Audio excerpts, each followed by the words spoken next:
안녕하세요. 공부의 서남주자입니다. 오늘은 레이 커즈와일의 마침내 특이점이 시작된다를 읽어보려고 합니다. 인류가 AI와 결합하는 순간 우리는 무엇이 되는가? 그리고 그 질문 앞에서 여러분은 어떤 선택을 하실 것입니까? 이제 시작하겠습니다. 사건의 지평선, 인류의 위치 전략, 바닥을 기어가는 개미에게 스마트폰의 작동 원리를 설명할 수 있겠습니까? 불가능합니다. 개미의 뇌 용량으로는 그 고차원적 개념을 감당할 수 없기 때문입니다. AI 특이점이란 만물의 영장이었던 인간이 바로 그 개미의 지위로 전락하는 순간을 뜻합니다. 400만 년 동안 아주 느리게 기어오르던 인류 지능의 역사가 생성형 AI의 등장과 함께 단 3년 만에 수직으로 폭발해버렸습니다.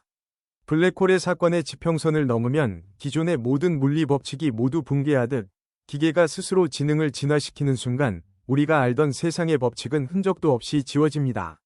우리는 지금 그 거대한 블랙홀의 입구에 서 있습니다. 무기력하게 빨려 들어갈 것입니까? 아니면 그 안에서 진화할 것입니까?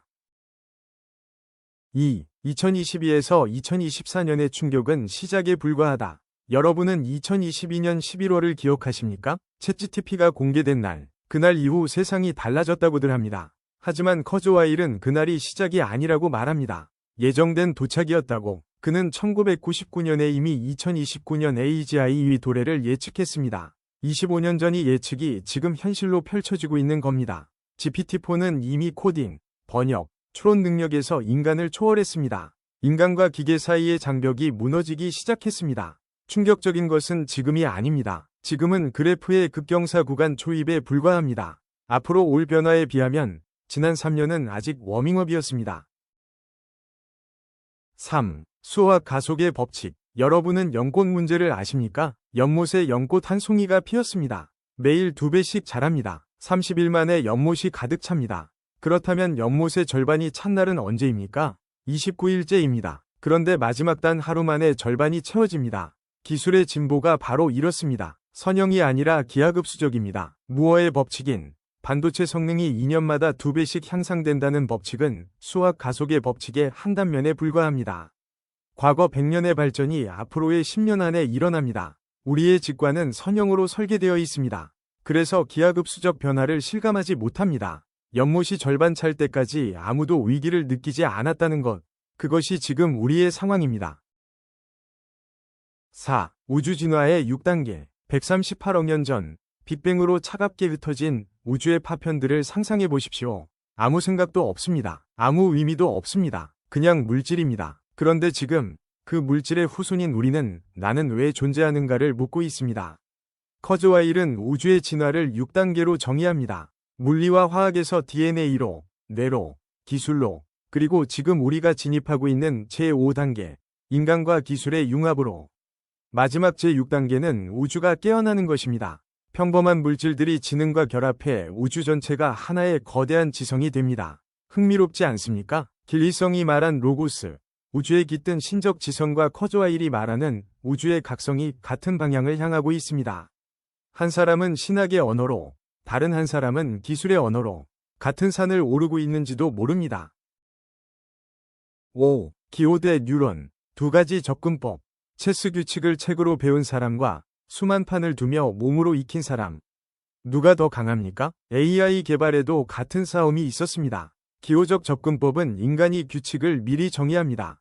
if 조건이면 된 결과, 논리적이고 명확합니다. 그런데 세상은 if와 then으로 다 설명되지 않습니다. 결국 복잡성의 한계에 부딪혔습니다. 연결주의적 접근법은 다릅니다. 규칙을 가르치지 않습니다. 데이터를 주고 스스로 패턴을 찾게 합니다. 처음엔 틀립니다. 계속 틀립니다. 그러다 어느 순간 스스로 정답을 찾아냅니다. 자기 조직화, 지도 없이 길을 찾는 능력.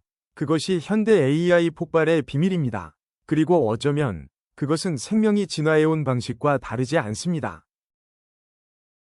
6. 지능의 재발명, 신경망. 인간의 뇌에는 약 860억 개의 뉴런이 있습니다. 각각의 뉴런은 수천 개의 다른 뉴런과 연결되어 있습니다.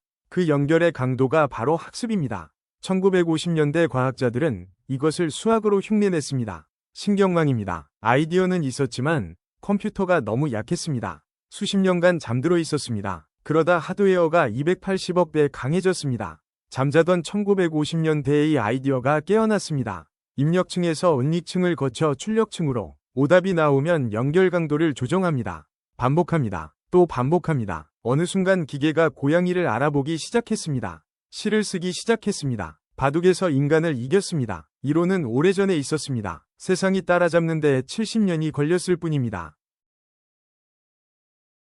7. 2029년 튜링 테스트를 통과하다. 밤새 채팅을 나눈 상대가 사람이 아니라 기계였다는 사실을 영원히 구별할 수 없다면 어떻겠습니까? 2029년 커즈와일이 1999년에 예측한 그해 AI가 유효한 튜링 테스트를 통과합니다. 인간과 구별할 수 없는 수준의 인공 일반 지능 AGI 위 도래입니다. 예술, 유머, 코딩, 철학 모든 영역에서 한 대의 AGI가 조직 전체의 일을 처리합니다. 수천 명의 변호사가 며칠씩 매달리던 문서 분석을 단 몇 초 만에 끝냅니다. 인간이 수천 년간 쌓아온 지적 노동의 성벽이 모래성처럼 허물어집니다. 그런데 여기서 더 중요한 질문이 있습니다. 세상에서 가장 똑똑한 존재가 더 이상 인간이 아닌 첫 번째 날, 인간의 가치는 어디서 오는 것입니까?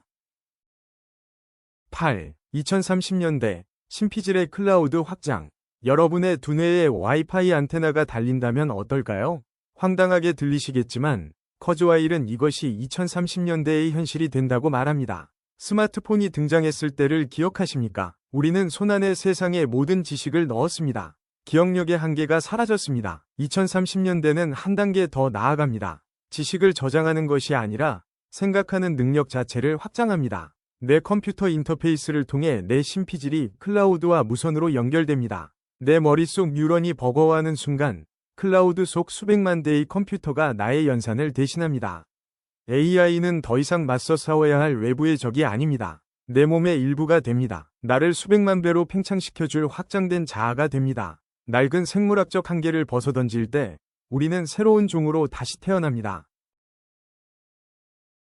2045년 특이점. 변화의 속도가 너무 빨라 이전의 삶을 상상조차 할 수 없는 시점.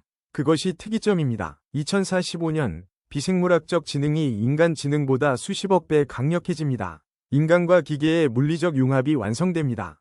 블랙홀의 사건의 지평선 너머에서는 기존의 물리 법칙이 작동하지 않습니다. 특이점도 마찬가지입니다. 그 너머의 세계는 지금의 언어로 묘사할 수 없습니다. 도널드 호프만이라는 인지과학자가 있습니다. 그는 우리가 인식하는 물리적 세계가 실제의 전부가 아니라고 말합니다. 우리의 감각은 생존을 위해 진화가 만들어낸 인터페이스일 뿐이라고. 그렇다면 특이점 이후의 존재는 지금 우리가 갇혀있는 이 인터페이스를 넘어설 수 있을지도 모릅니다. 더 깊은 실제를, 더 근원적인 무언가를 138억 년 전 빅뱅으로 흩어졌던 우주가 마침내 자기 자신을 이해하는 순간일 수도 있습니다. 심나는 누구인가? 아이덴티티 패러독스. 여러분의 뇌와 신체가 세포 하나 남김없이 모두 기계로 교체된다면 당신은 여전히 당신입니까? 커즈와일은 단호하게 선언합니다. 우리는 물질이 아니라 패턴이다. 인간의 본질은 피와 살이라는 연약한 껍데기에 있는 것이 아닙니다. 그 안에 흐르는 정보와 의식의 패턴 자체라는 것입니다.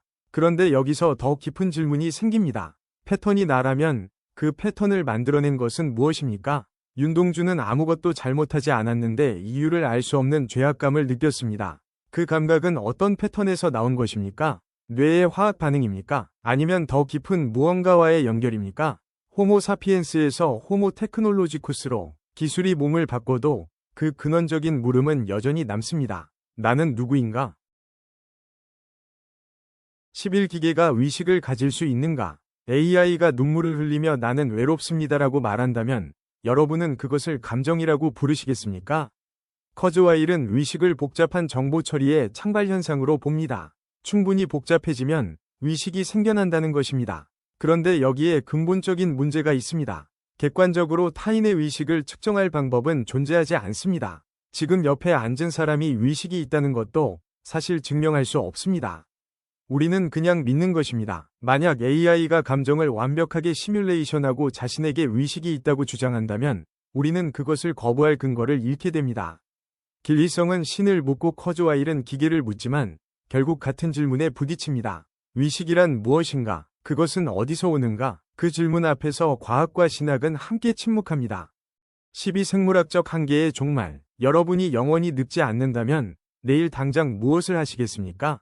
레이커즈와 일은 2030년경 인류가 수명 탈출 속도에 도달할 것이라고 단언합니다. 노화는 더 이상 거스를 수 없는 자연의 섭리가 아닙니다. 고치면 되는 세포의 고장, 즉 공학적 문제로 제정이 됩니다. AI와 결합한 나노봇이 혈관을 타고 다니며 망가진 DNA를 실시간으로 수리합니다.